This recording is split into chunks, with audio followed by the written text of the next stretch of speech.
Boa noite, pessoal, tudo bem? Vamos iniciar então, né, pontualmente, sem muitos Oi, boa noite. atrasos.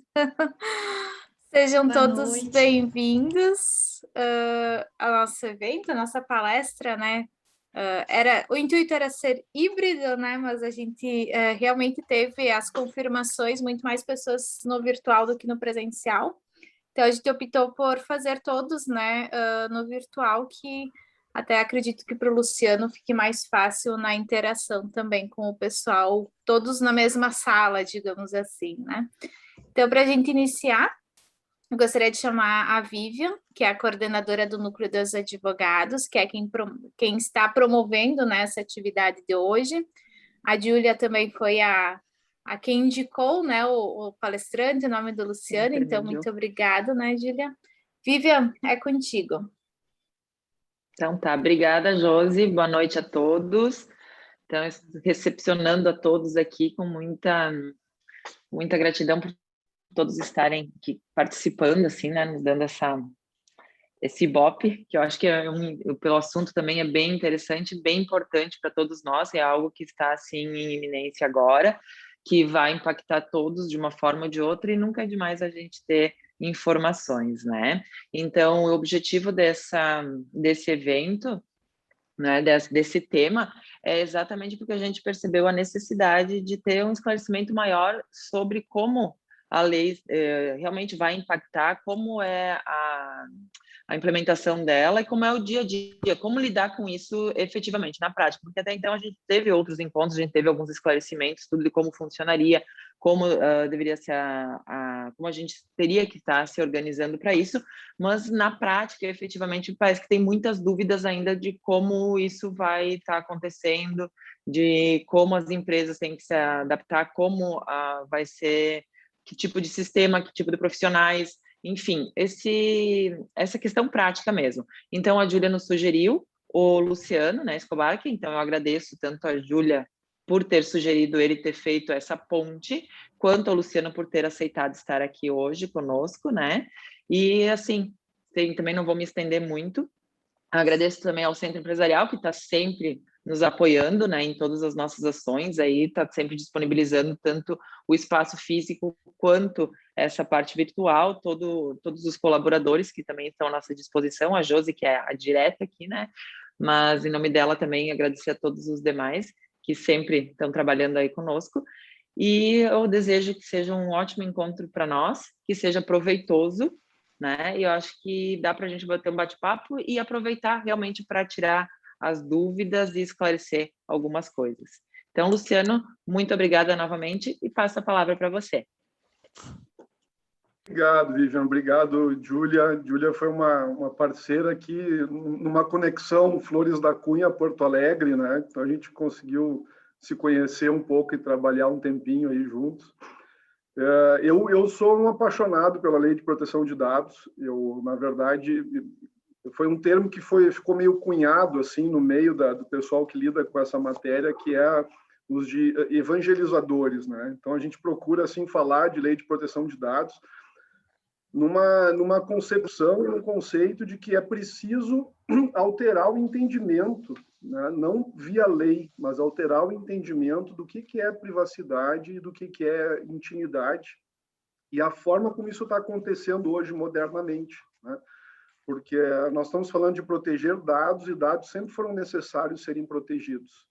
O problema é que a gente vem num contexto de sociedade que não tem a tradição da proteção de dados e da privacidade.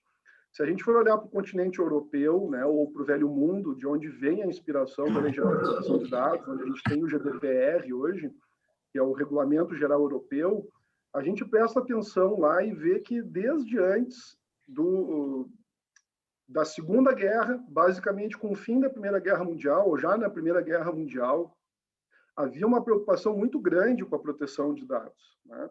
Porque as correspondências, os endereços, havia violação de correspondências, havia violações de domicílios, tudo em busca do inimigo, né? Fosse quem fosse o lado que tivesse indo atrás disso. E a gente culmina com uma violação de privacidade muito grande, que é o uso do dado pessoal e o dado pessoal sensível, para gerar aquilo que a gente ficou conhecendo como sendo o Holocausto, né? Então, se vocês conseguirem olhar e fizerem uma pesquisa na história, vocês vão ver que os países onde mais houve extermínios de judeus, de não alemães, né, de não brancos, de não arianos, foram aqueles países em que o censo foi mais efetivo, onde o recenseamento foi mais efetivo. E aí, quando os alemães começaram a invadir determinadas localidades, o primeiro momento, o primeiro local que eles buscavam era justamente onde estavam essas informações, esses documentos, e com isso rastreavam as pessoas e exterminavam. E é o que a gente viu, campos de concentração. Então, isso faz a Europa trazer uma cultura de proteção de dados, de privacidade, e entender o que significa o não respeito, né, a este direito. Porque, primeiramente, a privacidade estava relacionada a uma liberdade negativa. Eu quero ficar sozinho, eu quero ficar só, ninguém me incomoda, ninguém me atrapalha, eu me recolho e me retiro, né? Quando a gente tem essa ideia de privacidade, o que é? Eu estar quieto em algum lugar, recolhido, sem interferências de outras pessoas. Quando a gente vai para o conceito de privacidade, hoje trazido pela Lei de Proteção de Dados, a gente está falando de uma liberdade positiva, que é eu ter preservado a minha intimidade, a minha privacidade em relação aos meus dados pessoais, mas de que forma? Eu tendo o controle e o conhecimento de como os meus dados pessoais são usados e são tratados. Eu não vou entrar muito fundo nisso, mas fica a sugestão de quem não viu ainda, né? Privacidade hackeada e o dilema das redes. Esses dois documentários do Netflix estratificam muito bem o que é a falta de privacidade no mundo de hoje. E quando a Júlia me convidou para falar, a gente pensou assim, qual é o tema que a gente vai falar dentro de lei de proteção de dados? E eu pensei não em falar no aspecto terrorista da lei, que é as sanções, que são as multas, que é o que sai do bolso porque ninguém cumpre, porque é processo. Isso são consequências? São. Mas eu acho que a gente pode pensar nos impactos e nos aspectos positivos da lei, o que ela vem trazer para nós, e é isso que eu queria trazer aqui para a gente conversar. E podem ficar à vontade para me interromper e questionar ao longo da apresentação. Eu não quis fazer uma apresentação técnica, ela vai ser algo que a gente possa, primeiro, nivelar alguns conceitos e depois bater um papo do que significa estar em conformidade com a Lei de Proteção de Dados. Posso falar também, se for de interesse, né, e a curiosidade chegar hoje no tempo que nos permitir, de como a gente pode começar a pensar em adequar o seu negócio. Eu trabalho com a lei há cerca de 2 anos, 2, 3 anos eu venho estudando ela. No último ano eu venho fazendo projetos de adequação, então eu faço hoje em escola, eu tenho escolas particulares em que eu estou fazendo adequação, eu tenho uma grande empresa uma grande empresa do varejo de vestuários que a gente está adequando também. A gente está trabalhando com algumas indústrias, né, que principalmente eu não vou me recordar o nome agora, mas eles fabricam armários, esses armários tecnológicos, tipos do Amazon Locker, né? A gente está fazendo a adequação deles, esse é um grupo econômico, e a gente está crescendo nessa área de adequação, né? Então, isso é uma realidade, todo mundo vai precisar fazer. Essa não é uma lei que vai pegar ou não vai pegar, é uma lei que está aí, porque ela diz respeito com a privacidade do indivíduo. E se a gente olhar assim, a lei não vai pegar, a gente está, primeiro, com um conceito errado, porque a lei visa tratar dos nossos direitos também. Então, ou eu sou empresário e tenho que me preocupar como eu trato os dados pessoais dos outros, e estes outros são desde os meus clientes até meus fornecedores e meus próprios colaboradores, e eu vou também ter que preocupar como é que os outros tratam os meus dados pessoais. Então, é um ciclo que se fecha, e a gente não tem como escapar disso, né? A nossa economia sempre foi movida a dados. O lance agora é que, com a tecnologia, isso é muito mais rápido, né? Muito mais dinâmico. Quem é do comércio sabe o quanto é importante o dado. Primeiro veio a planilha manual, depois veio o Excel, depois veio o BI, né? Tudo para quê? Para otimizar aqueles dados que estavam sendo coletados e nos gerar respostas. Nem sempre eram dados pessoais. mas hoje sim são dados pessoais em maior quantidade, numa quantidade absurda, inclusive.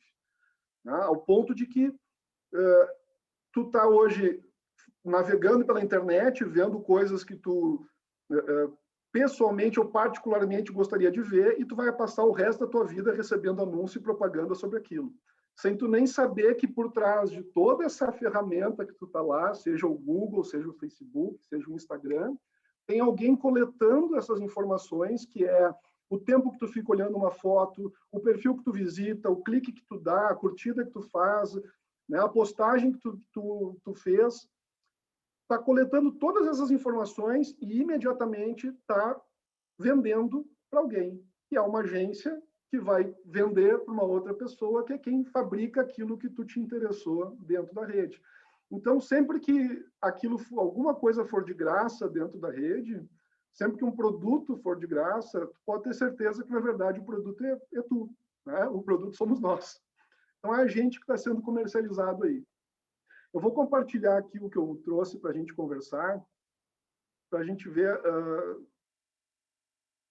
falar um pouquinho mais sobre a Lei de Proteção de Dados. A tela é preta e agora vem o primeiro slide. Eu estou olhando para o lado que eu tenho uma câmera aqui, uma tela, né, me assessorando. Todo mundo vendo a lâmpada ali, impactos positivos e oportunidades e a Lei Geral de Proteção de Dados. Tá?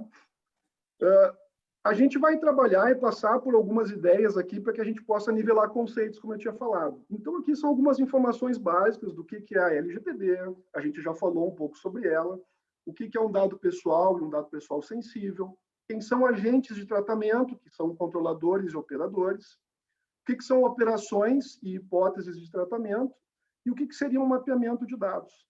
Tá? Isso para a gente ter assim, uma ideia para chegar naquilo que o título da palestra quer, que são os impactos positivos para nós. Então, a gente primeiro tem que entender o que é dado pessoal. Né? A Lei Geral de Proteção de Dados é uma lei que visa trazer proteção, ela visa regular esse meio onde há dados, tanto os dados físicos, existentes em meios físicos, quanto os dados existentes em meio digital. Ela não é uma lei voltada para a internet, ela não é uma lei de meios digitais, ela é uma lei de proteção de dados. Se a gente tiver dentro da nossa empresa um arquivo físico com fichas de funcionários, a lei pega. Se eu tiver um bloco de rascunho aí na minha mesa agora, com um monte de nome completo, telefone, e-mail anotado, a lei alcança. E tu tá com o teu bloco de rascunho, na verdade, é um banco de dados. Ele é um conjunto de informações estruturadas que dá informações sobre alguém. Então, esse é o objetivo da lei, é levar proteção aos dados pessoais onde quer que eles se encontrem, meios físicos ou meios digitais. Eu posso estar com eles num pendrive, num HD, eu posso estar com eles no meu computador, no HD externo, na nuvem, em arquivos dentro da minha gaveta, não importa. Eu tendo estes documentos que contenham dados, eu tenho que cumprir a Lei Geral de Proteção de Dados. E é uma lei que ela vem com o objetivo de proteger os direitos fundamentais de liberdade, de privacidade e livre desenvolvimento da personalidade, aquilo que eu estava falando lá no começo. Se a gente pega esses documentários do Netflix, a gente vai ver que todo o comportamento das pessoas na rede vinha sendo decidido por postagens, por manifestações colocadas para elas dentro do feed, e a pessoa achava que estava tomando uma decisão sozinha. Cambridge Analytica é o exemplo mais recente e claro sobre isso. Né? Quando tu respondia aquele questionário online da Cambridge Analytica, tu autorizava a Cambridge a ter acesso ao teu perfil de Facebook, a ter acesso aos teus contatos do Facebook, até ela chegar no limite de que ela conseguisse estabelecer 5.000 pontos de contato ao teu redor. Tu ter 5.000 pontos de contato a respeito do indivíduo, tu faz o que tu quiser com ele. Então, ela ia lá e pesquisava o perfil, olhava o que a Júlia mais estava vendo, mais estava curtindo, mais estava gostando naquele momento, relacionado à eleição que estava se vivendo naquela época, que era do Donald Trump com a Hillary Clinton, e via que a Júlia era uma pró-Hillary. E acabava plantando notícias, fake news, ou até mesmo informações já vencidas, já passadas, de um passado da Hillary, em que ela era alguém que era antissemita. Ela era alguém que era xenófoba. E a Júlia disse, não, como assim? Justo eu, que sou uma imigrante de italianos, vivo nesse país maravilhoso, não voto nela mais. Vou votar no Donald Trump. E assim a eleição americana foi decidida. Eram pessoas tomando decisões, na verdade era o sistema tomando decisão por estas pessoas e elas achando que estavam tomando decisões por conta própria. Então, o Facebook, o Instagram e qualquer rede social, ela não nos mostra aquilo que é mais relevante. Ela mostra aquilo que ele considera, que a rede considera mais relevante para ti, para o objetivo dela, a rede, não para o nosso. Então, isso que a gente quer quebrar. Porque os dados aí, nós estamos falando de 20 anos, pelo menos, de Big Data, né? E há quanto tempo a gente está falando de proteção de dados? 2018. Há quanto tempo a gente está... Qual foi o teu primeiro e-mail? Tu lembra? Qual foi a primeira vez que tu fez um cadastro online que precisava de nome e e-mail? Isso foram tudo sendo dados pessoais, sendo acumulados e jogados na rede. Então, a lei quer fazer o quê? Ela quer falar de autodeterminação informativa. A autodeterminação informativa é um conceito, e sendo bem simplista aqui nele, de trazer de volta, né, de dar ao indivíduo aquilo que já era dele, a decisão que ele tem de tomar a respeito dos seus próprios dados pessoais. Ele tem que decidir quem ele vai ser e como ele vai se desenvolver a partir dos seus próprios dados pessoais. E hoje, dados pessoais são um conjunto de informações gigantescas a respeito de qualquer indivíduo. E a gente não fala de propriedade, né? Eu não sou dono dos meus dados, eu sou titular dos meus dados, porque eles são inerentes à minha personalidade. Eles são inerentes à minha formação enquanto pessoa. Mas também a lei, ela quer trazer a oportunidade do desenvolvimento econômico, tecnológico e inovação. Eu pincei esses principais conceitos dentro da lei, ela tem mais informações a respeito disso. Porque a economia é movida a dados. E a Lei Geral de Proteção de Dados, ela não quer impedir o tratamento de dados pessoais. Ela quer trazer regulação para este meio. Ela quer trazer um respeito ao tratamento de dados. Então, ela quer organizar essa bagunça que se tornou o uso de dados pessoais, para que eles aconteçam de uma maneira ética, de uma maneira justa, de uma maneira legal.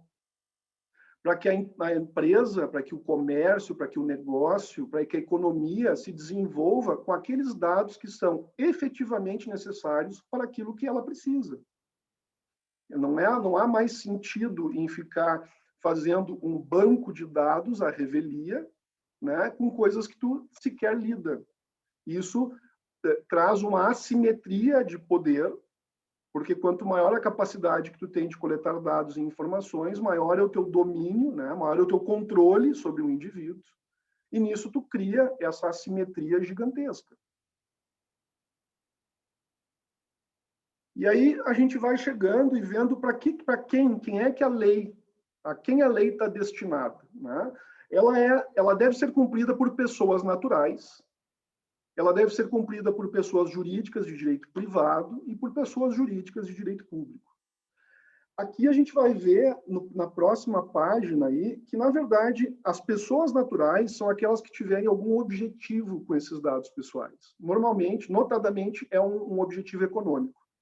Então, o fundo, como a gente está falando exatamente de trazer regulação ao ambiente em que dado é o ativo, né, em que dado é a commodity, na verdade, a gente então vai olhar para esses três indivíduos, a pessoa natural, a pessoa jurídica, de direito público e privado, tendo que cumprir a lei quando o dado for esse commodity para elas, for este ativo. Então, a pessoa natural, tu pode ter vamos falar bem simplesmente, uma pessoa que é contratada para nós e remunerada por RPA. É uma pessoa natural, é um indivíduo. Ele faz atividades com os dados pessoais? Faz para ele diretamente ou faz a mando de alguém. Né? Tu tem aí alguém que seja de um publicitário que trabalhe autonomamente, um advogado que trabalhe autonomamente, né? Um médico veterinário, um médico que tenha o seu consultório ainda como pessoa física. Ele não usa os dados pessoais para a sua atividade e é uma atividade econômica, uma pessoa natural. Pessoa jurídica de direito privado, aí somos todos nós que não formos de direito público, é todo o resto por exclusão. Quem é direito público? União, Estado e município. E União, Estado e município se personificam através dos seus diversos entes, né? Prefeitura, governo do Estado, governo federal. No governo federal, a gente tem ministérios, secretarias, a gente tem o Poder Judiciário estadual, Poder Judiciário federal, a gente vai ter Ministério Público estadual e federal, defensorias públicas. Todos são exemplos de entes públicos, né? Autarquias também, que vão entrar nessa questão do ente público. Todos eles também estão sujeitos ao cumprimento da Lei de Proteção de Dados. Então, olha só, não é a economia privada que está sendo regulada, é a sociedade, né? Porque o judiciário, quando toma decisões, interfere na economia, porque outras pessoas de direito público, no exercício da sua função, interferem na sociedade, que traz reflexos quase que 100% das vezes econômicos. E a gente entende assim, ó, tá, estas pessoas têm que cumprir a lei, mas tem que existir um outro critério, né? Qual é o critério para estas pessoas cumprirem a lei? E a gente olha o Mapa Mundi e vê que a Lei Geral de Proteção de Dados adotou um critério territorial. Então, a gente vai olhar para o Brasil. Ela é uma lei que ela tem que ser cumprida para as operações de tratamento de dados que foram feitas dentro do Brasil. Ela vai ser cumprida quando a atividade de tratamento ela tem por objetivo a oferta de um bem ou de um serviço, ou quando o tratamento, ou quando a própria atividade for o tratamento de dados. Porque a gente pode ter atividades que tenham tratamento de dados, né, que envolvam tratamento de dados, e a gente vai ter atividades econômicas que é o próprio tratamento de dados. Hoje tu tem empresas marketing, né? Tem empresas de marketing que fazem o quê exclusivamente? Elas trabalham com o tratamento de dados. Fazem a coleta, fazem o enriquecimento, fazem a análise de dados para fornecer isso como produto. Então, e uma terceira hipótese, quando os dados, objetos de tratamento, tenham sido coletados no território nacional. Então, para nós, o critério é a territorialidade. E a gente vai olhar para a nossa lei em contraponto com a lei europeia, que é o GDPR, e a gente vai entender que ela veio, neste momento que ela veio, porque ela foi sancionada em 2018, né? Em 14 de agosto de 2018, ela está comemorando 3 anos. Ela teve um período para os advogados aí de vacatio legis, né? E para quem não é do direito, um período de suspensão dos seus efeitos de 2 anos. E depois ainda teve mais 6 meses de suspensão agora, que terminou em 1º de agosto, da aplicação das sanções administrativas da lei. Então, é uma lei que está em vigência plena a partir de 1º de agosto deste ano. Mas ela já passou a ter vigência para fins de exigência do seu cumprimento desde 18 de setembro do ano passado. E por que isso aconteceu? Porque lá na Europa, o Regulamento Geral Europeu, ele estava exigindo, e ele exige, assim como a nossa lei exige também, que qualquer negócio tratado com empresas de fora do bloco, com economias de fora do bloco, elas precisam adotar regras de proteção de dados idênticas ou de maior proteção do que as regras estabelecidas no Regulamento Europeu. E o Brasil queria muito entrar na OCDE, ainda quer, e uma das exigências da OCDE era ter uma lei de proteção de dados. Ele não entrou ainda porque a Autoridade Nacional de Proteção de Dados não é autônoma e independente. Ela é um órgão que está sob o guarda-chuva da Presidência da República. Então, por isso, o Brasil ainda persiste de fora da OCDE. Enquanto não houver uma autoridade de proteção de dados com autonomia, a gente também tem esse problema de ter uma eficácia da lei, inclusive por parte do governo, porque quem fiscaliza ele, né? E a gente vai e vê, isso aqui é um conceito trazido por uma professora, a Caitlin, que eu gosto muito dela, ela tem um material, um trabalho, ela é uma pós-doutora em Direito, está nessa área de proteção de dados há muitos anos. Então, olha só, isso resume o que a gente está falando. A norma impõe limites aos agentes econômicos que realizam a operação de tratamento de dados, regulando o mercado. O que uma lei geral de proteção de dados busca é o restabelecimento da confiança entre o titular, né, e os agentes econômicos, de forma a diminuir a assimetria de informação entre ambos. Olha que isso é fundamental, porque é justamente isso. Né? O que tu tem a meu respeito que te faz, né, tá tão ligado em mim e eu tá recebendo tanta coisa que eu nem preciso, nem quero, nem penso. A gente vai, então, ali ver o que é o dado pessoal. Dado pessoal, ele é um conjunto de informações. E, na verdade, ele é toda e qualquer informação que possa identificar ou tornar identificável uma pessoa. Isso é um conceito muito amplo que a nossa lei adotou, ele se chama de conceito expansionista, para quem é do direito aí, porque ele traz a possibilidade de eu, então, enxergar dados pessoais como toda e qualquer informação que seja capaz de identificar, que tenha a capacidade de identificar, ou tornar alguém identificável.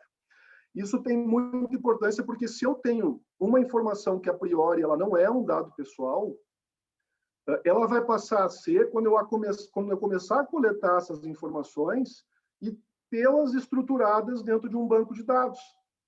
Isso faz sentido, né? Porque se eu tiver só o nome Júlia e tiver Flores da Cunha, não me diz nada.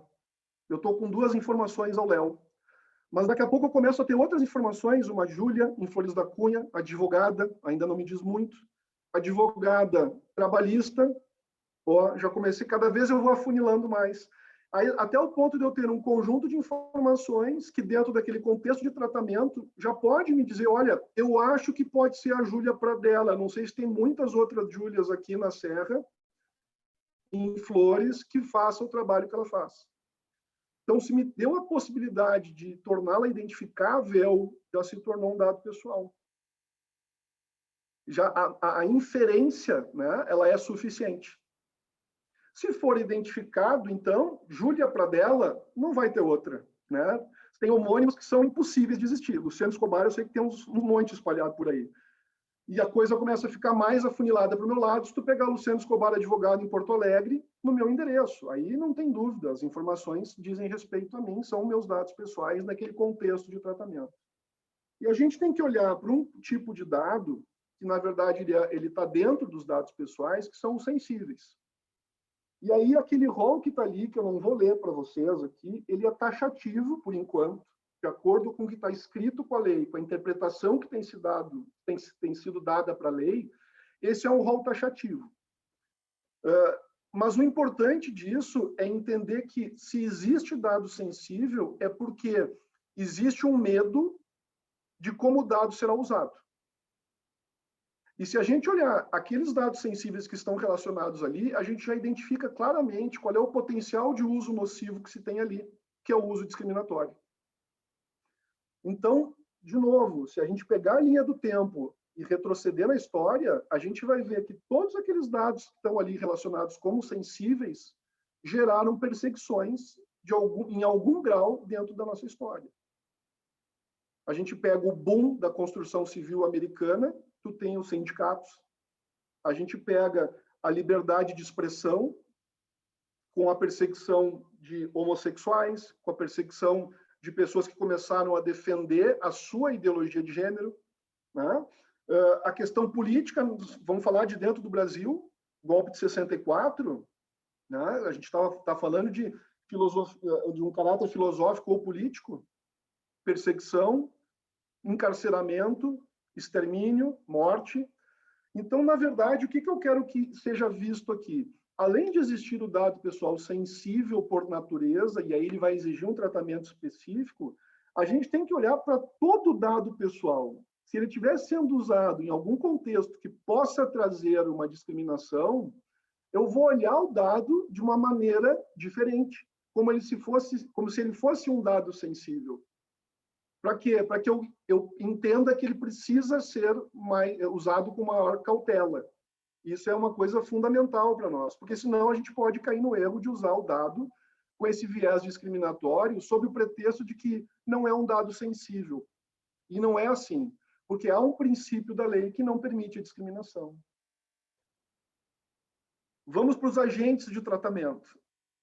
Eu gosto aqui da figura do maestro, e a homenagem ao maestro João Carlos Martins. A primeira figura do agente de tratamento é o controlador. E isso nós vamos olhar agora e vamos entender que o controlador é toda pessoa natural, pessoa jurídica, de direito público ou privado, está lá naquele conceito, né, a quem a lei a quem se deve se submeter à lei. O controlador é quem toma as decisões sobre os tratamentos de dados. A gente já está percebendo aqui que tratamento é uso, né? Tudo que eu faço com o dado. Então, o controlador é quem decide o que é feito com o dado pessoal. Ele mesmo pode tomar a decisão e fazer, ou ele pode delegar essa tarefa de fazer a um terceiro.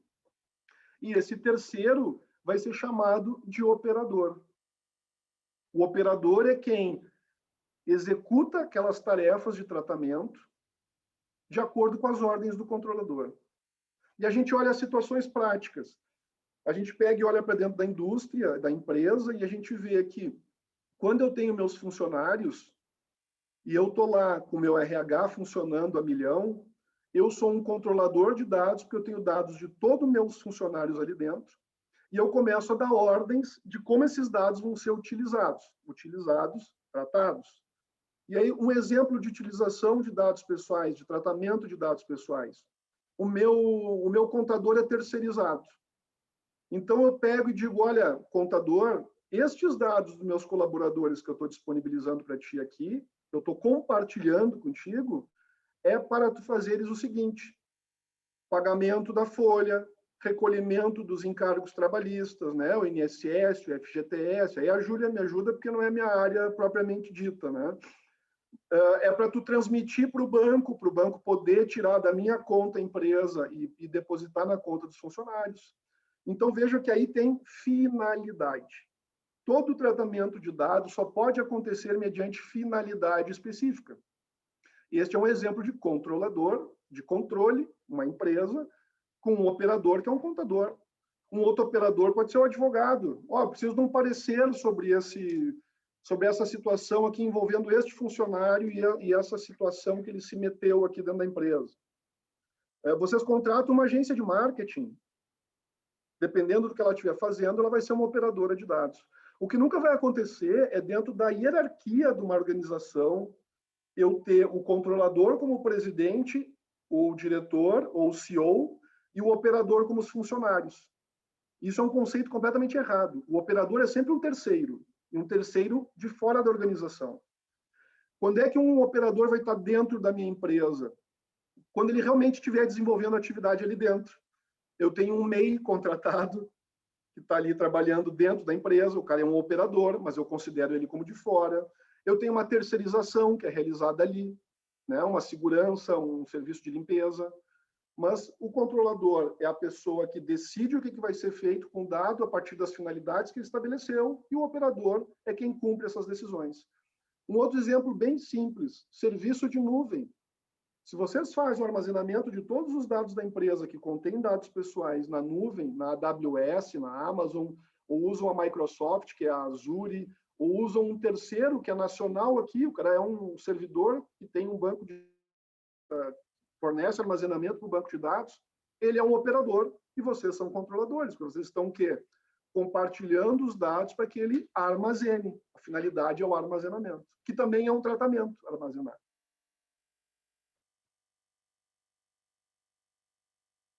Para a gente enxergar a lei funcionando bem, e voltando lá para aquele começo da importância da lei, a gente vê que ela tem 10 princípios.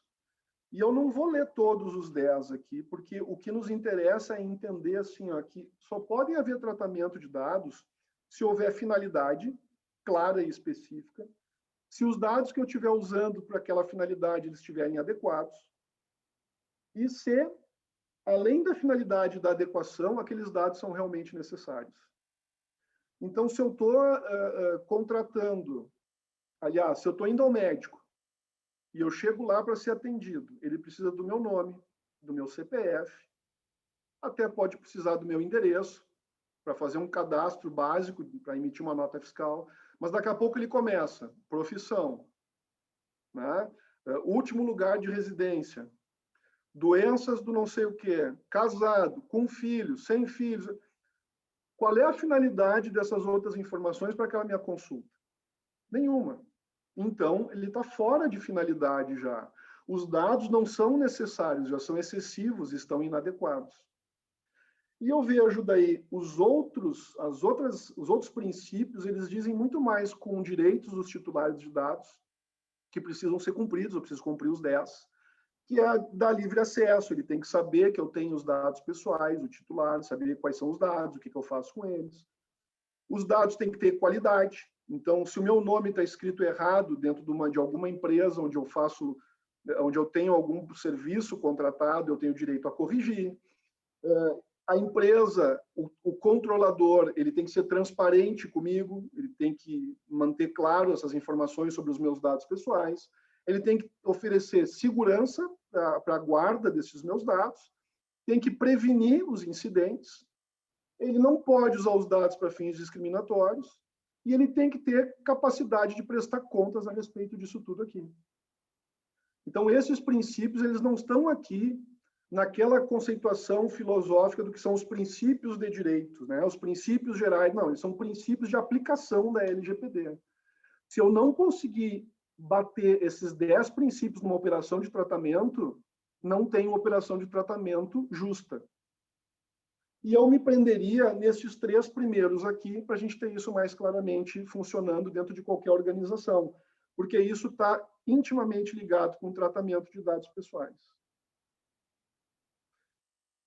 E operações de tratamento, como a gente falou, que já viu, estava falando sobre uso, eu digo que tratamento é um verbo. Então, tudo que eu fizer com um dado pessoal é tratamento. Agora, esse momento que a gente está aqui no Zoom, a gente está realizando um tratamento de dados. O centro empresarial está fazendo o quê? Está compartilhando dados pessoais dos associados, outros que se inscreveram, comigo. Então, eu estou lá vendo o nome da Júlia e a imagem dela, estou vendo a Josi, estou vendo o nome da Vânia Dani, do Rafael Schneider, né? Eu sei que tem uma Leila de iPhone, Tairine, espero estar falando certo, né? O Bacana Vinati. Tudo isso são dados pessoais que estão sendo compartilhados comigo nesse momento. Estão me sendo acessíveis neste momento, com as imagens. E esses dados estão sendo compartilhados com mais outra pessoa, com mais outro operador, que não sou eu aqui, que é o próprio Zoom. Ao contratar o Zoom, ele está fazendo o quê? Ele está recepcionando esses dados, transmitindo através da rede e entregando para mim aqui do outro lado, para que a gente possa ter essa reunião. Então, aqui está acontecendo um tratamento de dados pessoais. Vocês me ouvindo aí do outro lado, minha voz, nesse momento, é um dado pessoal, porque pode ser usado como dado biométrico também. Então, tratamento é tudo, é verbo. Anotei num bloco, fiz uma coleta, alimentei um dado de um cadastro, fiz uma coleta, eu repassei, transmiti, como está acontecendo aqui, é uma transmissão, tratamento de dados pessoais. Eu compartilhei com alguém estes dados, é tratamento, sempre terminando em verbo, né? Então, toda assim, avaliei, extraí, transferi, portei. A portabilidade, que deveria ser um negócio de verdade. O que é portabilidade de verdade, né? Eu pego o dado que está com alguém, transfiro para outro e apago da minha base. Telefonia móvel, portabilidade de dados. Ah, mas quando ele transfere? Não, existem outras questões legais que ele se obriga a armazenar aqueles dados ainda por algum tempo. Mas tratamento é verbo. Então, hoje, a lei nos trouxe essa lista. Mas ela vai crescer, porque a gente vai evoluir como sociedade e vão haver outros tratamentos. E aí, as hipóteses, a lei só me dá 10. Se eu não conseguir enquadrar dentro dessas 10, em uma dessas 10, eu não posso tratar dados pessoais. E é aqui que começa a questão do trabalho todo de adequação à lei de proteção de dados, e é onde a gente vai ver o que tem de positivo. Então, quando a gente falar de adequação à Lei Geral de Proteção de Dados, a gente vai ter que ter um trabalho de consultoria que vai mergulhar no negócio para poder entender o que a empresa faz, que processos ela tem, que dados ela trata, para que finalidades, identificar tratamentos, ver se está de acordo com as hipóteses, com os princípios, e saber se está enquadrado em alguma dessas hipóteses. Então, uma delas é o consentimento. O titular tem que consentir, mas quando ele consente, ele pode revogar. Eu posso ter necessidade de coletar o dado para cumprir uma obrigação legal ou regulatória. Tá? Notas fiscais, né? Acima de determinados reais, aí eu sou obrigado a emitir nota fiscal. Eu só emito nota fiscal com coleta de CPF. Então, eu sou obrigado a coletar um CPF por lei, tem uma obrigação legal. Eu sou uma escola, eu tenho que coletar vários dados pessoais que eu não preciso. Se usa transporte público ou não, qual é a raça, a etnia. Por que eu coleto isso? Porque tem o censo escolar. Existe uma lei que anualmente é reeditada a respeito do censo, que obriga que a escola colete e forneça essas informações para o MEC, cumprimento de obrigação legal. Uso compartilhado de dados necessário à execução de políticas públicas, isso é dentro do próprio poder público, não é com a gente. O próprio compartilhamento de dados do MEC com outros órgãos públicos para chegar nas políticas públicas que ele precisa cumprir, que o governo precisa cumprir. Quando a gente começa a coletar dados de saúde dentro da administração pública para fazer as políticas públicas de saúde, realização de estudos por órgão de pesquisa, não é o nosso caso, a lei define o que é um órgão de pesquisa, execução de contrato ou de procedimentos preliminares relacionados a contrato. Isso aqui pega 100% dos negócios, né? Se eu vou lá comprar um parafuso na ferragem da esquina, contrato de compra e venda. Só que eu não vou fazer no papel, eu tenho um contrato verbal. Toma o dinheiro, me dá o parafuso, está resolvido o contrato pela tradição, mas é um contrato. Ah, mas o fulano quer um recibo, e o meu recibo é carbonado. Tá bem? Nome, CPF, coletei o dado. Para qual finalidade? Execução de um contrato. Empregado, contratei um empregado. Por que eu coleto todos aqueles dados, além de fazer cumprir uma obrigação legal regulatória? Porque eu preciso para executar um contrato de trabalho. Coleto uma série de documentos anteriores ao contrato de trabalho, diligências preliminares. Terminou o contrato de trabalho, vou ter que apagar todos os dados, Luciano? Não. Tu tem lá o exercício regular de direitos. Eu ainda tenho 5 anos aí, 2 anos para ele propor a ação reclamatória e 5 anos para ele reclamar, né? Depois de proposta a ação. Então, eu tenho que pensar nesses prazos de quanto tempo eu vou armazenar os dados, porque eu também tenho direito. Ou eu nem cheguei nessa questão de prescrição, eu advogado, fui contratado para entrar com uma ação e estou tendo acesso a dados pessoais do réu, que eu peguei para poder pôr. Por que eu peguei? Primeiro, eu tenho que cumprir uma obrigação legal. O Código de Processo Civil me manda botar todos os dados, né? Me identificar claramente quem é a outra parte. E segundo, eu preciso dos dados para propor a ação, processo judicial. Proteção da vida, um exemplo, ou da comunidade física, né? Um exemplo é coleta de dados no acesso às empresas, catracas ou portarias. Outro exemplo é a medição de temperatura, que foi imposto aí por diversos decretos municipais e estadual, né? Quando eu tinha que medir a temperatura do meu colaborador, se o cara dava temperatura alterada, eu tinha que mandar ele embora, avisar o serviço de saúde. Então, estava coletando dado sensível para quê? Proteger a vida dele e a incolumidade física de terceiros, que eram outros dentro do ambiente de trabalho. Monitoramento por vídeo, câmeras de vídeo dentro da empresa, posso fazer? Estou coletando dado que é imagem? Posso. Se eu fizer direitinho, eu posso. O que eu estou fazendo? Além de fazer a proteção do meu patrimônio, do ambiente, eu também faço a proteção do meu colaborador, que é o que acontece com as câmeras externas, aquelas que estão apontadas para a calçada. Tutela da saúde é para justificar o tratamento de dados por profissionais da saúde. Tá? Interesse legítimo é uma base legal de tratamento que a gente procura usar quando a gente não consegue enquadrar ela em outras hipóteses. Então, eu tenho que perguntar para aquele controlador, assim, para que tu quer o dado? Não, eu tenho interesse em ter. Tá bom, qual é o teu interesse? O meu interesse é este aqui, eu quero pegar os dados da Júlia, que eu já usei agora, eu quero continuar com eles guardados comigo, porque eu vou continuar mandando uns e-mails de mala direta, vai que ela gosta de alguma promoção de viagem que eu tenho, eu posso vender para ela. É um legítimo interesse? É, mas aí eu vou fazer um teste de balanceamento para ver se o meu interesse está ofendendo uma liberdade individual da Júlia. Se as coisas estiverem equilibradas, eu tenho justificativa pelo legítimo interesse. E, por último, proteção do crédito. Quando eu vou pegar o CPF do cara e ver se ele tem capacidade de endividamento, né? Quando vai fazer uma compra a prazo, quando eu vou pegar lá, mesmo na indústria, eu vou fazer uma checagem de sócios, né, para ver se eles não estão sendo executados. Quando eu estou fazendo uma compra e venda de um imóvel, certidão negativa da pessoa física, certidão negativa da empresa que está me vendendo, dos sócios da empresa, para ver se não tem uma reclamatória trabalhista, que não precisa de desconsideração da personalidade jurídica, né? Que vai lá e atora o patrimônio do sócio direto, são justificativas de proteção ao crédito. E eu nunca posso esquecer de olhar para trás e ter claro que a lei não se destina aos dados pessoais coletados de 2018 para frente. Ela é uma lei que vai olhar para as bases legadas. Tudo aquilo que eu tenho guardado dentro da minha empresa, em meio físico, em meio digital, que contenha dados pessoais, precisa ser revisto. E eu preciso saber por que eu ainda tenho isso.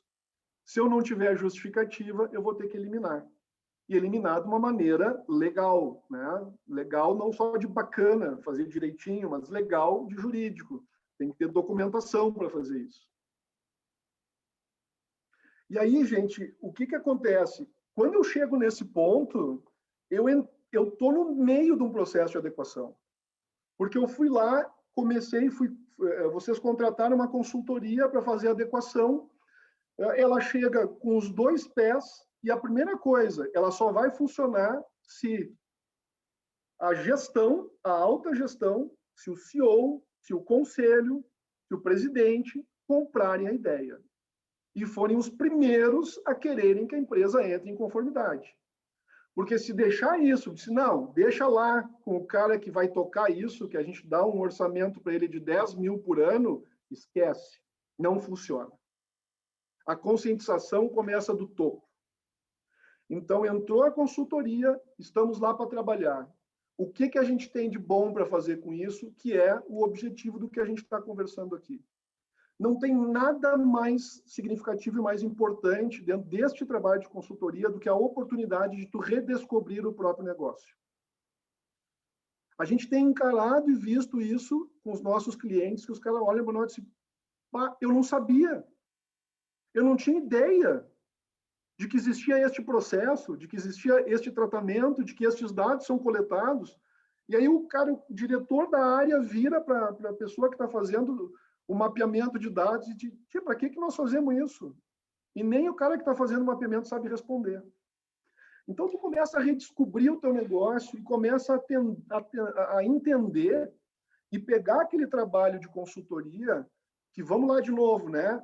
É descobrir quem é controlador, quem é operador. Quais são os dados que tu trata? Quais são os tratamentos? Para que finalidades? Quais são as hipóteses legais? Quando tu começa a enxergar isso, tu tá com um conjunto de informações na tua mão que te possibilitam fazer o quê? Usá-los como fonte de subsídio, de análise, para tomada de decisão de melhoria do teu negócio como um todo. Eu posso ter desde a revisão dos meus processos internos, que significa melhorar ou mudar, até mesmo extinguir processos.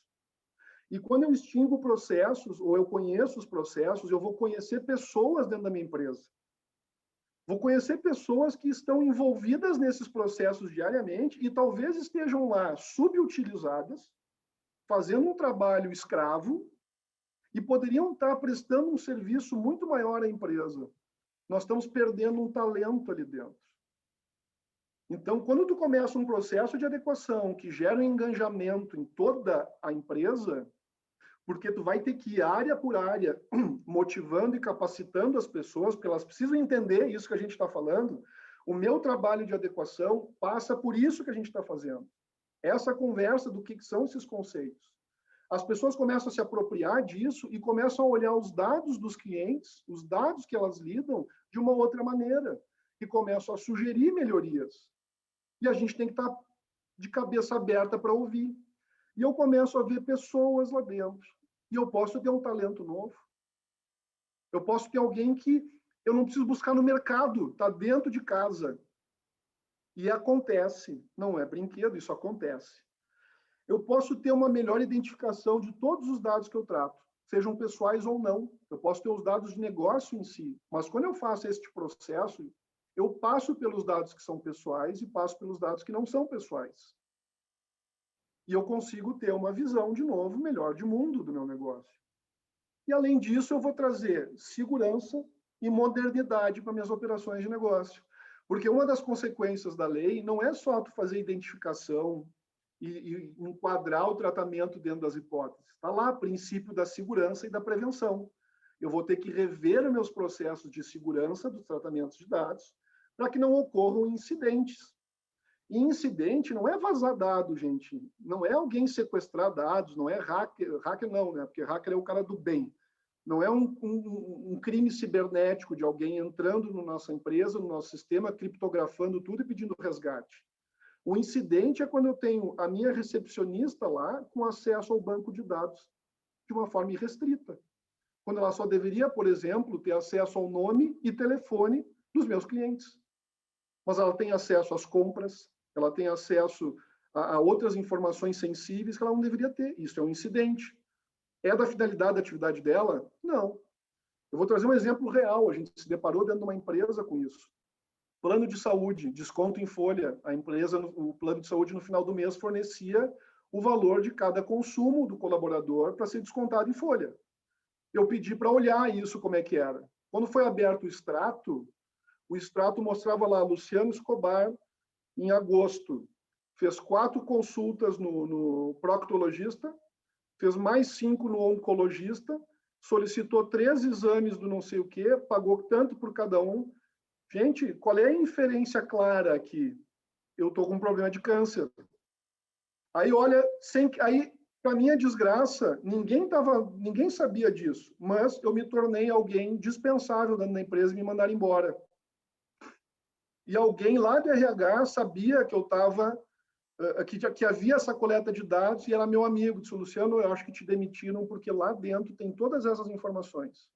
O que acontece, né, Júlia? Eu entro com uma ação de demissão discriminatória, reversão por justa causa, nem bastante isso, eu ainda entro em instabilidade porque eu estou tratando um problema de saúde. Mais um dano moral. Então, olha que a gente chegar e olhar essas coisas todas e saber o que tem dentro da nossa empresa é fundamental. Providência 1, antes de encerrar todo o processo de adequação, a gente notificou o plano de saúde. Olha, não quero mais saber. Só me manda o valor do mês. Porque o resto é o colaborador que vai pegar contigo lá no aplicativo que tu tem para oferecer. E aí, gente, nós entramos no DNA da empresa. Porque a gente vai ver a identificação de áreas de negócio, vai identificar finalidades e hipóteses de tratamento, vai identificar os processos que a gente tem e vai identificar os dados pessoais que estão envolvidos. Isso é buscar o DNA da empresa.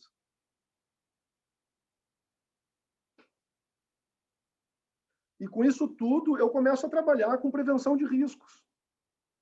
Eu trago essa consciência para o meu negócio, eu entendo o que eu tenho dentro da minha empresa e eu sei como lidar. Eu tenho dado sensível, esse processo de tratamento requer muito mais cuidados, muito mais cautelas no tratamento. Eu tenho que dar mais segurança, eu tenho que dar mais restrições de acesso, eu tenho que restringir os dados sensíveis estritamente necessários para essa operação de tratamento. E eu vou indo até que eu começo a ter processos claros que dão suporte para o meu negócio agora em conformidade com a Lei de Proteção de Dados. Eu começo a limpar os meus processos. Eu começo a ter mais simples, com os dados necessários, né? Com as pessoas necessariamente envolvidas. Às vezes, tu está lá dentro do RH, todo mundo tem a senha de acesso ao computador ou à pasta onde está a vida de todos os funcionários. Todo mundo precisa? Não. Tu tem lá ainda acervo físico com pastas de funcionários. Estão guardados em algum lugar? Não. É fácil de perder? Claro que é. Basta tu pegar uma pasta e quando tu vai guardar, tu sem querer guarda dentro da outra. Imagina quantos anos tu vai levar para encontrar essa pasta que tu guardou dentro de uma outra pasta física, daquelas de pendurar, né, no arquivo de ferro. E aí, Essa reestruturação exige a criação de uma figura nova, que se chama encarregado de proteção de dados. É alguém que tu vai ter buscado do mercado, ou alguém que vai estar dentro da empresa, que vai acompanhar todo esse processo de adequação e depois vai manter a empresa azeitada, né, funcionando dentro da conformidade. Porque a adequação é um processo de compliance. Então, eu não faço uma vez e esqueço. Ele tem que estar constantemente sendo visto, sendo revisitado, para eu estar constantemente em conformidade. Eu vou montar um time de privacidade, e aí, quando eu olho pessoas dentro da empresa, eu descobri talentos novos, eu pego pessoas de diversas áreas, porque o encarregado, ele não precisa dominar todas as áreas da empresa, ele tem que ter capacidade de liderar, ele tem que ter conhecimentos mínimos de direito, ele tem que ter conhecimentos mínimos de segurança, de processos. Sim, ele não precisa ser um especialista, mas ele tem que ter conhecimentos gerais. A gente fala agora modernamente, né, ele tem que ter skills, ele tem que ter habilidades. Então, é isso que vai contar para ele. Quando está montado esse time, a gente pega aquela engrenagem que estava parada e a gente começa a dar uma mudança de paradigma.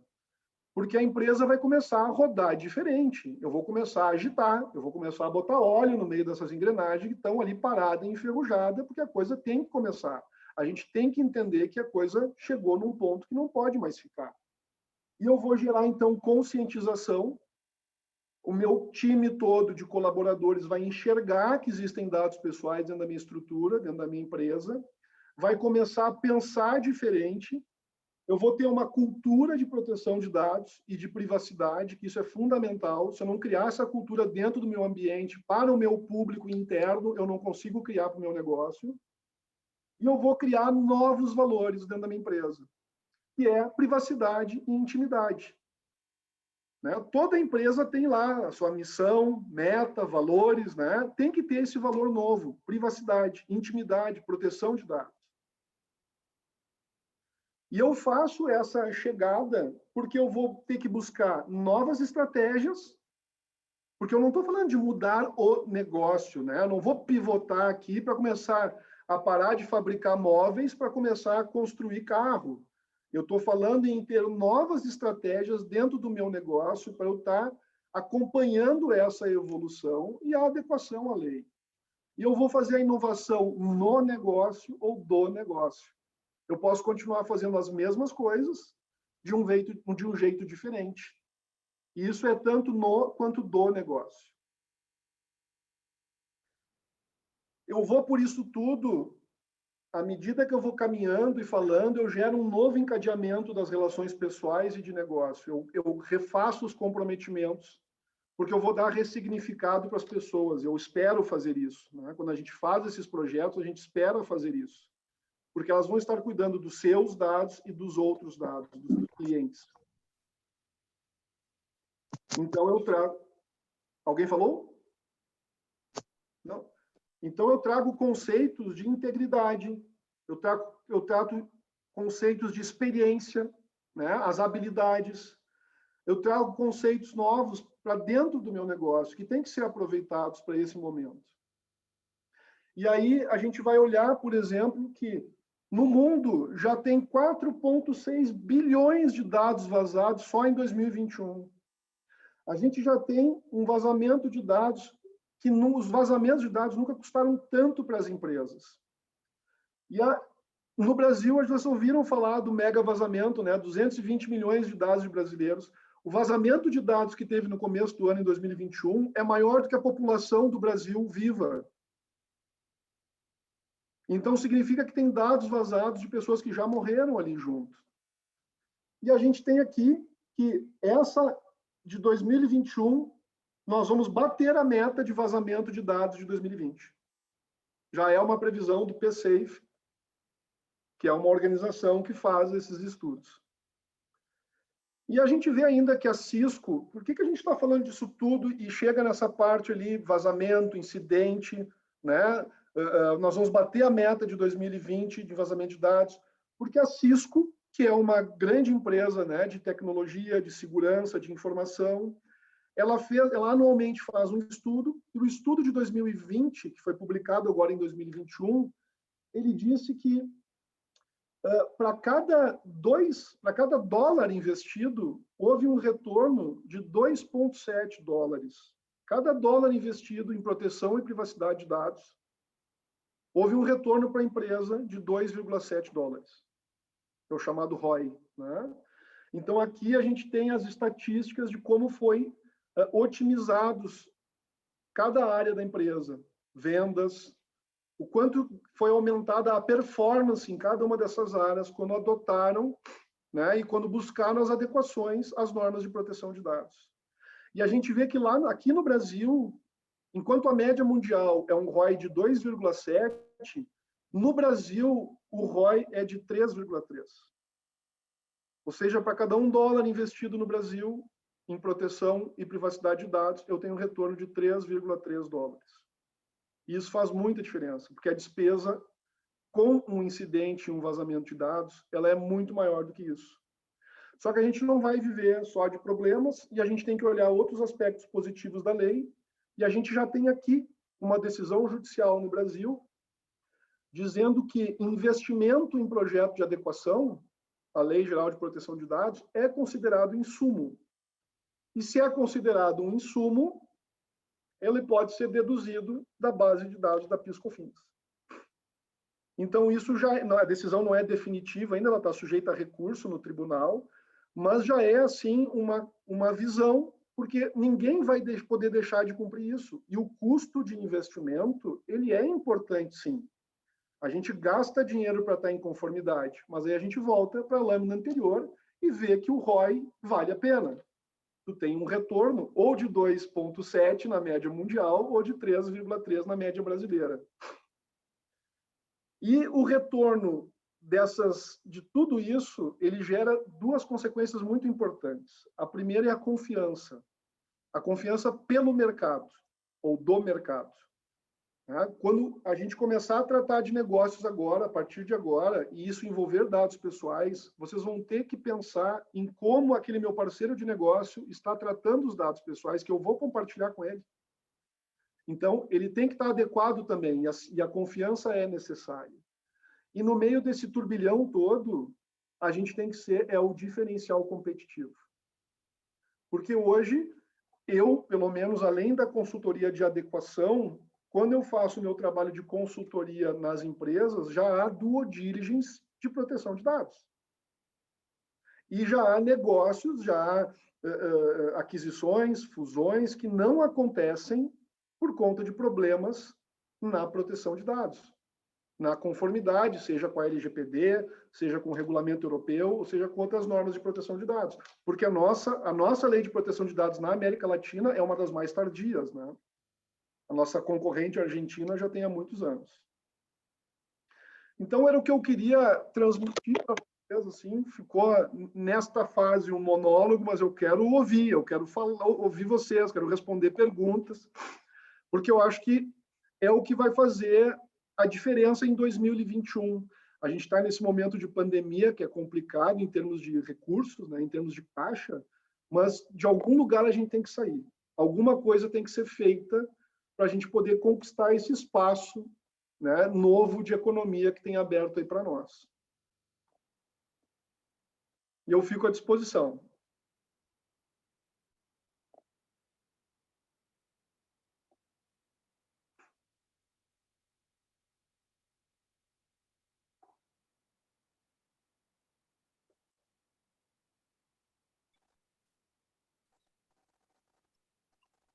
Obrigada, Luciano. De nada. Alta aberto para perguntas aí, aproveitem temos mais um tempinho, né? Mais uns 20 minutos aí, se alguém quiser compartilhar ou trocar uma ideia, né? Ou colocar alguma situação aí para o Luciano auxiliar também, fiquem à vontade.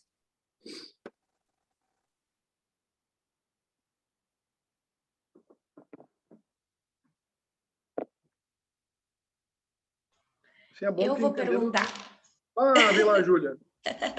Seguinte, se para uma empresa pequena, né, digamos um proprietário, um funcionário, se realmente existe a necessidade de contratar, vamos supor, o seu escritório que presta essa consultoria de adequação, ou se já existe práticas que o próprio proprietário da empresa pode ir tomando a fim de que tenha essa adequação sem essa contratação externa. A gente tem hoje não, Júlia, a gente teve junto com a lei trouxe lá a figura da Autoridade Nacional de Proteção de Dados, né? A autoridade foi empossada, está funcionando, e junto com esse ano, acho que foi uns 2, 3 meses atrás, um pouquinho mais talvez, ela publicou a agenda regulatória. Então, dentro da agenda tem lá a previsão de criação de regulamento, então vai ser por portaria, por outra forma de regulamentação, o quanto essas pequenas e médias empresas, inclusive startups, vão ter que se adequar à lei de proteção de dados. Inclusive no que diz respeito a possuírem ou não um encarregado de proteção de dados, que hoje é obrigatório pela lei ter, né? A gente não sabe o que a autoridade vai decidir por ser adequado. Se vai ser por volume de funcionários, se vai ser por volume de tratamento de dados, mas o que tem certo é que todo mundo precisa estar adequado. A questão não é eu tenho um funcionário, eu tenho 2 funcionários, eu faturo 50 mil por ano, eu faturo 1 milhão por ano. A questão é que, se tu trata dados pessoais, tu precisa estar em conformidade. E sabe quem é que vai te exigir mais do que isso? O teu parceiro comercial. Então, tu pode ser pequenininho, mas se tu não tiver o mínimo de segurança e de adequação dentro do que ele espera para aquele negócio que ele está fazendo contigo, ele não vai te contratar mais. Eu tenho me deparado com contratações, por exemplo, de autônomos. Eu tenho uma empresa gigantesca, grande, que deve fazer um tratamento de dados. Tu pega 4 mil indivíduos. Se tu considerar que cada um tem 10 dados pessoais, pelo menos ali, desses 4 mil indivíduos, 700 são empregados, então tu vê que os dados pessoais são muito maiores, né? Então, vai lá, 50 mil dados pessoais sendo tratados 24/7. E para uma determinada operação de tratamento, eles contrataram um autônomo. Eu não tenho como exigir daquele autônomo que ele esteja adequado a normas de segurança de acordo com o mercado, que são as normas ISO 27000, por exemplo, a família ISO 27000. Mas eu vou ter que chegar nesse cara e vou ter que dizer, olha, como é que tu vai trabalhar? Ele vai fazer a avaliação de documentação, né, de alguns indivíduos também. Então, como é que tu vai fazer isso? Eu vou fazer no meu computador. Tá bem, então tu vai acessar a minha base de dados com o login e senha aqui, eu vou te fornecer. O teu computador vai ter que ter o antivírus X, Y, Z lá, que vai oferecer a segurança que a gente precisa. E eu vou ter uma série de restrições nesse acesso que tu vai ter da minha nuvem. Tu vai poder só visualizar documentos. Tem coisas que vai ser da boa fé, porque tu pode ainda printar a tela, tu pode fotografar a tela, tu pode fazer uma série de coisas. Então, contratar uma consultoria, tu vai contratar sim. O quanto isso vai custar? Ela é cara ou barata pelo tamanho do trabalho e pelo tempo de envolvimento da consultoria. Então, tu não tem uma tabela fechada, né? Tu vai chegar e existem critérios, tu faz uma avaliação de maturidade preliminar, que é conversável, o que se entende de lei de proteção de dados, é tu entender o negócio, é tu entender quais são os processos que o cara tem, né? Que esse pequeno empresário, às vezes é um MEI que pode contratar mais um, né? O que ele tem ali de negócio, de processos, e tu vai fazer a tua proposta de trabalho. Tchê, com essa quantidade de processo, eu vou levar tantas horas para fazer a adequação para ti. Porque não cai nessa história de que, olha, como é que é? Compre o guia e o pacote, né, de documentos prontos para adequação. Isso é a maior furada do mundo. Tem uma startup que eles trabalham com... eles fazem uma espécie de fila virtual de retirada de crianças na escola. Então, a escola cadastra os estudantes, a família se cadastra no aplicativo da startup, E aí, quando ele entra num perímetro delimitado ali, a escola recebe um alerta que está chegando o estudante para entrar ou está chegando o pai para buscar, né? Os pais para buscar. Essa startup é de 2 pessoas. Só que só num cliente eles estavam tratando cerca de dados pessoais de 1.500 indivíduos.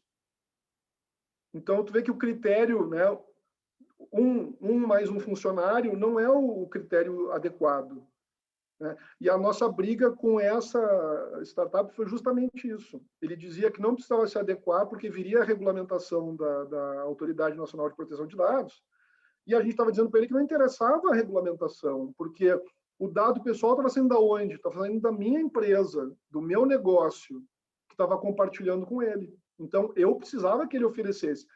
Porque controlador e operador, frente ao titular de dados, são solidários no dever de indenizar. E eu só posso buscar do operador aquilo que ele fez negligentemente, fez em desacordo com as minhas orientações, né? Porque senão é do risco do negócio.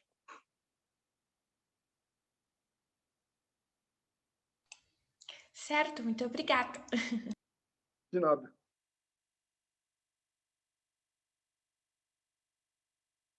O silêncio é que todo mundo entendeu, né, cara? Eu fico... Amanhã estão tudo fazendo mapeamento de dados, estão tudo adequado, tudo pronto.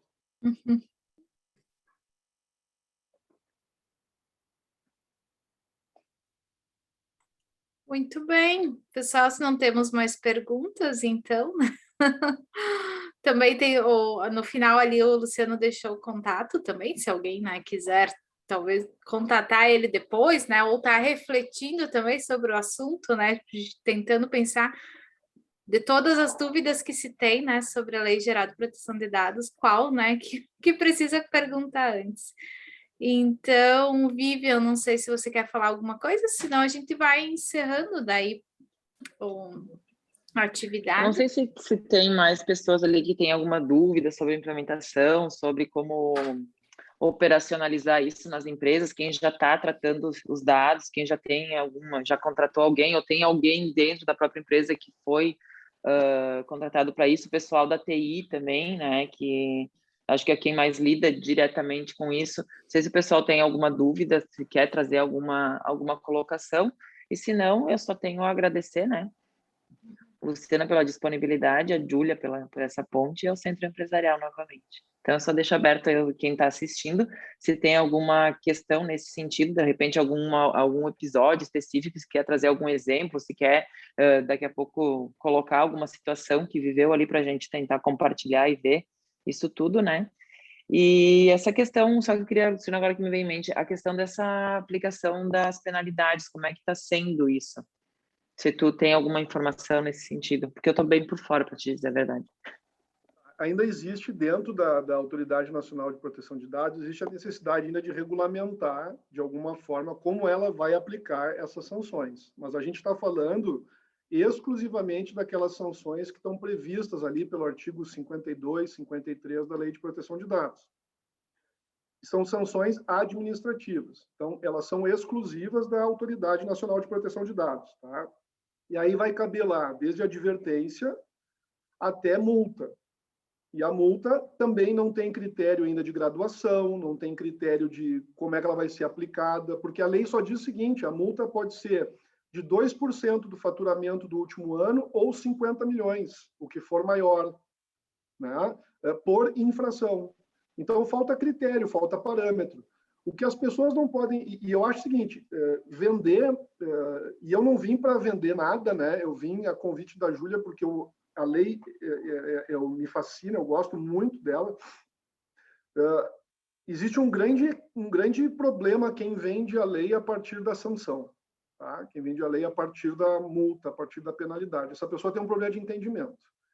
Porque a lei não é isso, né? E se a gente for pensar assim, tem uma outra coisa que precisa ser dita, então. Porque era só a ANPD que não podia aplicar sanção. Porque como ela é uma lei geral de proteção de dados, o Ministério Público Estadual pode usar a lei. O Ministério Público Federal pode usar a lei. O Ministério Público do Trabalho pode usar a lei. PROCON pode usar a lei. E todos eles têm seus próprios procedimentos administrativos, suas próprias penalizações e sanções, os seus TACs, né, as suas multas.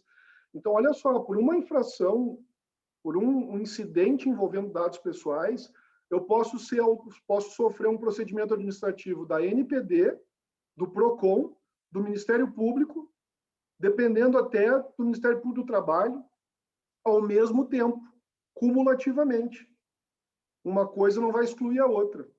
Então, essa questão da multa, ela existe, sim, e ela vai ser usada, porque o que a autoridade diz é que a nossa missão inicial é a de conscientização. Se não adiantar conscientizar, então aí sim nós vamos partir para cima e fazer valer o cumprimento da lei, que infelizmente tem gente que só sabe cumprir quando a coisa começa a doer, né? De outro jeito eles não conseguem cumprir a lei. Mas desde de 1º de agosto não está acontecendo. As sanções que a gente tem, as aplicações de multa, são decorrentes desses outros organismos, dessas outras fiscalizações. PROCON, multando. A Drogazil, né, que é a Droga Raia, ela não foi multada pela NPD, ela foi multada pelo PROCON de São Paulo. Foi multada, ou de Goiás, não me lembro, um desses PROCONs de estado. E é isso que está acontecendo.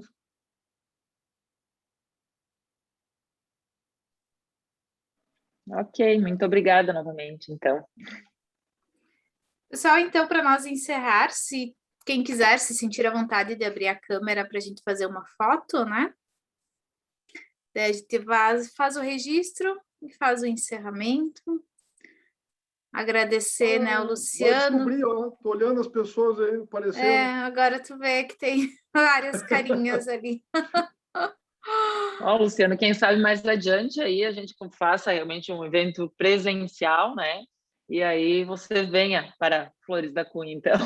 Conheço, gosto da cidade, tenho amigos em Caxias, em Flores, nessa região toda, e a gente pode falar especificamente de adequação daí, Vivian. Podemos falar de algumas etapas né, do processo de adequação em si, a fase de mapeamento, porque aqui foi tudo muito simplista, né? A gente, quando tiver no processo de adequação, tu vai revisar contratos, né? Tu vai criar políticas de governança novas, tu vai criar políticas de privacidade internas, tu vai criar políticas para site, tu vai rever cookies de site, né? Tu vai rever contratos de trabalho, normas internas da empresa. Então, é bem complexo o que tem para ser feito aí. Não é só mapear dados e processos. Então, acho que já podemos pensar num próximo encontro, então, com esse tema, com essas adequações aí. Então, já vai pensando, aí a gente já vai formulando, e daqui a pouco a gente já agenda alguma coisa nesse sentido, daí aí presencial. Vamos fazer. Muito bem. Tá bom, então, muito obrigada. Todo mundo sorrindo, então, para a foto. 1, 2, 3 e foi. Feito.